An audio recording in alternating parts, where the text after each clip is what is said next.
Today we're going to be taking a look at Reef Ruins, a game designed by Carla Kopp, published by Weird Giraffe Games with art by John Merchant. Now please bear in mind that everything you see today is a prototype.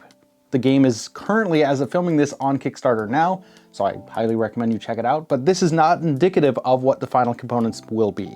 In this game, for 1 to 100 players, you attempt to create the best combination of actions over the course of 18 rounds to net you more points than any other player. Every round, 3 dice are rolled, and players use those dice rolls to mark off sections on their sheet, or rather, 3 sheets. The game consists of 3 sections, meaning each player will manage 3 separate sheets, like some sort of nautical bingo situation, but much better. And honestly, that's one of my small gripes with the game. I really wish that all 3 of these sheets could be combined onto one big one or one reusable dry erase board.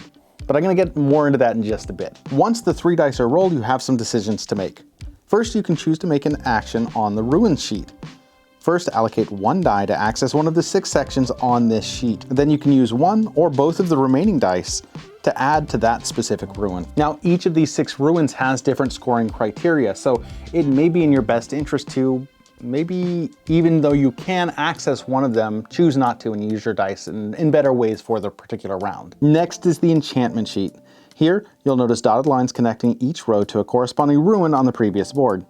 These are essentially bonuses that you can earn by combining 2 dice that equal the number shown next to each row. Now this is going to allow you to earn really precious score modifiers in addition to a number of other bonuses that are going to make your life much easier as you progress in the game. That 3rd sheet is going to be the reef sheet. Now this varies depending on how you decide to play, and this is actually why they can't have everything on one board, because the reef can change depending on the type of game that you want to play. Any dice that aren't used can be allocated to the reef, which has its own criteria to unlock additional bonuses. And any dice you choose not to use on the reef board that are still left over can be turned into 2 shells per die. And these shells can be used throughout the game to change the value of the dice. Once all players have allocated the dice to their own sheets, then the round marker advances, and if there's any additional bonus on the specific round that you move to, everybody takes that bonus. Now, this is a very rough overview to what the game is, and I don't want to get too into the nitty-gritty of the details because it may become overwhelming.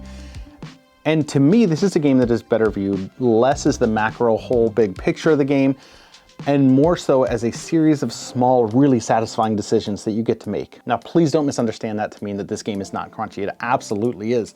Every single decision has an effect on another decision or another round within the game.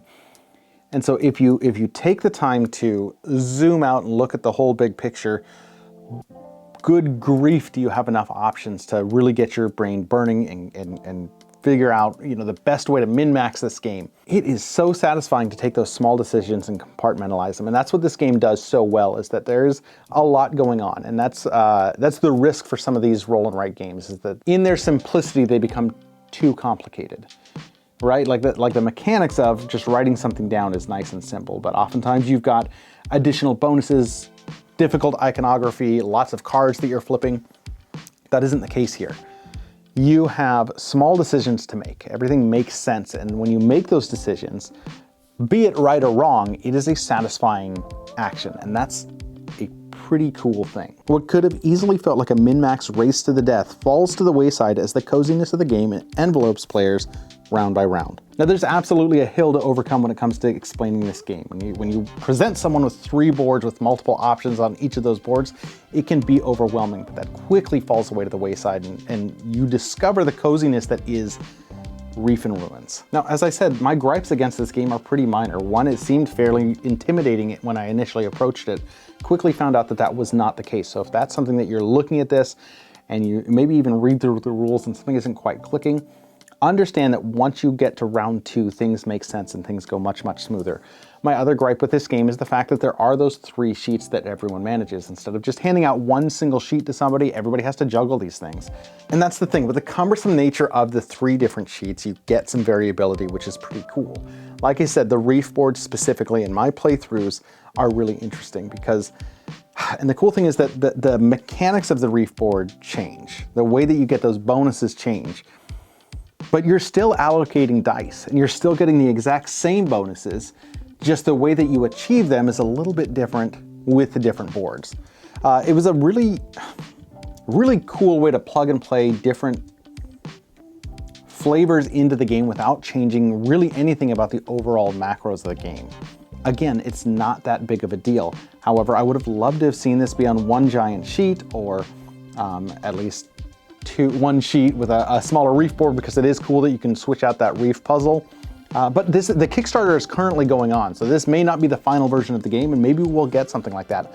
I don't know, back it, and then we'll get to see what kind of cool stretch goals there are. I will fully admit that I find myself a little more leery about roll and write offerings these days because of the absolute myriad of options that are out there. When I consider a roll and write game that I might be interested in, I'm looking at theme for sure. Theme and art has to draw me in, and this is one of them that does it. Complexity is becoming a bigger and bigger issue. One, it's got to have a good solo mode, or I at least have to be able to play it solo, because I'm finding I play most of my roll and write games solo.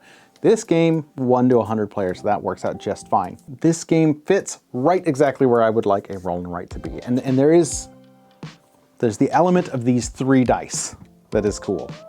And it's so weird to find myself in this space here where I am about to say what I'm about to say, and that is, I appreciate that this game does not rely on card flipping, a mechanic that has dominated roll and writes for the last decade. Out of necessity, like that, the idea of using something outside of simple dice rolls has really caused the whole genre to absolutely explode in a really awesome and unique, cool way. And we've seen some really, really neat offerings in the genre.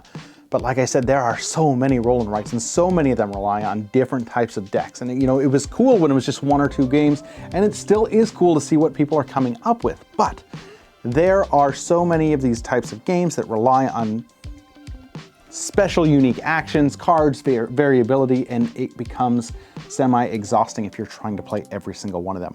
What I absolutely appreciate and enjoy about Reef Ruins is the fact that they have made a complex, crunchy, comfortable, cozy game with absolutely no card flips, using only 3 dice. And yet, by only using 3 dice, they have lost none of the complexity, none of the depth, and none of the intrigue that we can see in some of the more modern offerings. The dichotomy between comfortable gameplay and tense decisions is almost paradoxical. 18 rounds sounds like a ton of time, but the limitation afforded by only those 3 dice that I was talking about caused them to fly by. You can't do everything on the board. That's known from the get-go, but you have to do at least a little of everything. So yes, I love this game. I really enjoyed playing it solo. I really enjoy playing it with other people. And while yes, the complexity of the game can be, you can sit and think on it as long as you'd like, but as I found myself checking off the boxes, it felt much more like popping bubble wrap. Every decision was satisfying. Every decision was crunchy.